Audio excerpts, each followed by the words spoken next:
Morning students, welcome to online classes. देखिए, आज अपना टॉपिक है कवि सेनापति। तो सबसे पहले कवि सेनापति का इंट्रोडक्शन अर्थात इनका जीवन परिचय। सेनापति रीति काल के प्रतिभा संपन्न कवि माने जाते हैं। इनका जन्म दीक्षित गोत्रीय ब्राह्मण परिवार में विक्रम संवत 1616 में अनूप शहर में हुआ था। कवि सेनापति को रीति काल का प्रतिभा संपन्न कवि माना जाता है और इनका जन्म विक्रम संवत 1616 में अनूप शहर में हुआ था। इनके पितामह का अर्थ होता है दादा। इनके पितामह का नाम परशुराम और पिता का नाम गंगाधर था। कि इनके दादा का नाम परशुराम और पिता का नाम गंगाधर था। इनका वास्तविक या मूल नाम अज्ञात है। सेनापति इनका उपनाम या उपाधि है। इस संबंध में कुछ ज्ञात नहीं है कि कवि सेनापति का वास्तविक नाम क्या था। इस मत के बारे में सभी विद्वानों का एक मत नहीं है। कुछ विद्वान सेनापति इनकी उपाधि या उपनाम बताते हैं। इनका वास्तविक नाम किसी को भी ज्ञात नहीं है। ये अलंकार संप्रदाय के समर्थक भक्त कवि थे। काव्य कला और मौलिकता की दृष्टि से ये रीतिकालीन कवियों में अग्रणी थे। आचार्य रामचंद्र शुक्ल ने सेनापति की गणना भक्ति काल के कवियों में की है। इन्होंने राम कथा का भक्ति भाव पूर्वक वर्णन किया है। साथ ही शिवजी, गंगा तथा तीर्थों की वंदना भी की है। इन्होंने अपने काव्यों में श्री कृष्ण की स्तुति भी की है, परंतु अलंकार संप्रदाय का समर्थक होने के कारण अन्य विद्वान इन्हें रीति काल का आरंभिक कवि मानते हैं। इन्होंने श्लेष अलंकार का चमत्कारी प्रयोग किया है। कवि सेनापति की कविता की यह चतुराई भी मानी गई है, क्योंकि इन्होंने श्लेष अलंकार के माध्यम से ग्रीष्म एवं वर्षा ऋतु का एक साथ वर्णन किया है। श्लेष अलंकार कवि सेनापति का प्रिय अलंकार माना गया है तथा श्रृंगार रस के दोनों पक्ष संयोग पक्ष अर्थात वियोग पक्ष के साथ सुंदर प्रकृति चित्रण किया है। कवि सेनापति की दो प्रसिद्ध रचनाएं प्रमुख हैं, काव्य कल्पद्रुम तथा कवित रत्नाकर। कवि सेनापति की दो प्रमुख रचनाएं मानी गई हैं, पहली काव्य कल्पद्रुम तथा दूसरी कवित रत्नाकर। प्रथम रचना रीति लक्षण ग्रंथ है तथा द्वितीय में नायिका भेद तथा षड ऋतुओं का सुंदर वर्णन किया गया है। ये ब्रज भाषा के श्रेष्ठ कवि हैं। कवि सेनापति को भी ब्रज भाषा का श्रेष्ठ कवि माना जाता है। इन्होंने अपने काव्यों में षड ऋतु वर्णन अर्थात सभी ऋतुओं का श्लेष अलंकार के माध्यम से बहुत ही चमत्कारी प्रयोग किया है। देखिए, कवि सेनापति का पाठ परिचय। पाठ में सेनापति के 4 कवित संकलित हैं। इस पाठ में कवि सेनापति के 4 पद्यांश हैं। प्रथम कवित में वसंत ऋतु का वर्णन ऋतुराज के रूप में किया गया है कि पहले पद्यांश में वसंत ऋतु को ऋतुराज की संज्ञा दी गई है अर्थात सभी ऋतुओं में श्रेष्ठ माना गया है। दूसरे कवित में श्लेष के द्वारा गर्मी और वर्षा ऋतु का वर्णन किया गया है।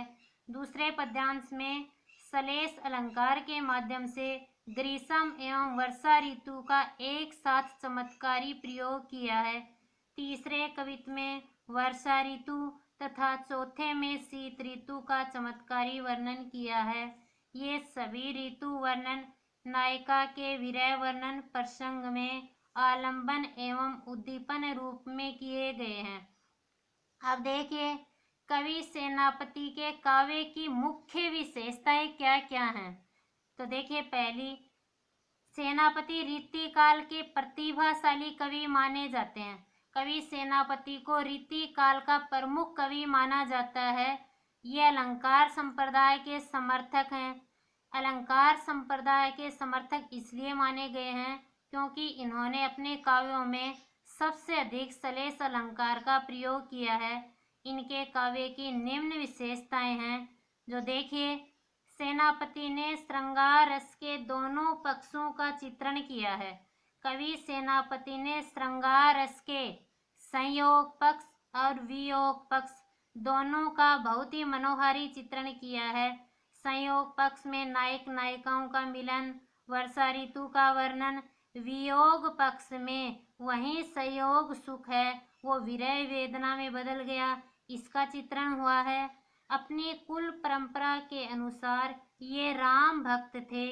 इस कारण इन्होंने राम कथा के साथ ही शिवजी, गंगा एवं कृष्ण की भी स्तुति की है। कवि सेनापति को राम भक्त कवि माना गया है क्योंकि राम कथा के साथ में ही इन्होंने शिवजी, गंगा एवं कृष्ण की भी स्तुति की है, अर्थात अपने काव्यों में इनका भी बहुत ही मनोहारी रूप से वर्णन किया है। प्रकृति चित्रण में इन्होंने सभी ऋतुओं का वर्णन किया है। प्रकृति चित्रण में इन्होंने ग्रीष्म ऋतु, वर्षा ऋतु, शरद ऋतु, वसंत ऋतु अर्थात सभी ऋतुओं का श्लेष अलंकार के माध्यम से चमत्कारी प्रयोग किया है। सेकंड नंबर, सेनापति के काव्य में ब्रज भाषा का प्रयोग हुआ है।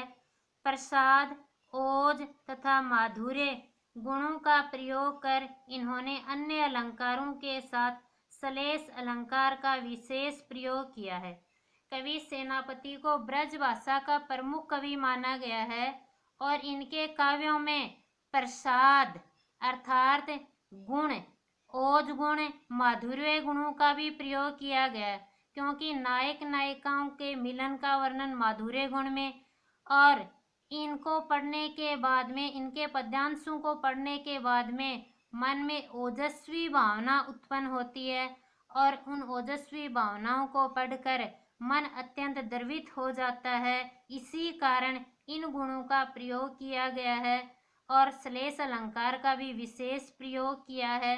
शब्द चमत्कार की दृष्टि से सेनापति को बेजोड़ कवि माना जाता है।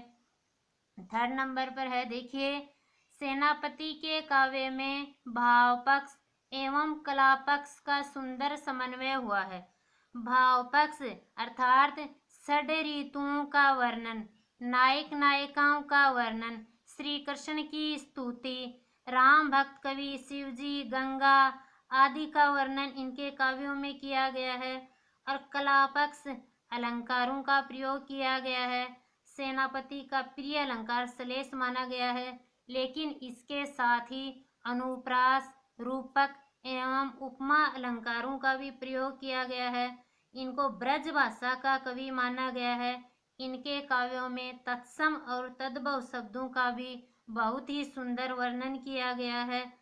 इन्होंने मुक्तक शैली में कवित्त रचे थे कि इन्होंने जितने भी पद्यांश रचे हैं वो खुले मुक्त भाव से अर्थात मुक्तक शैली में बिना किसी रोक टोक के अपने पद्यांशों की रचना की है इन्होंने।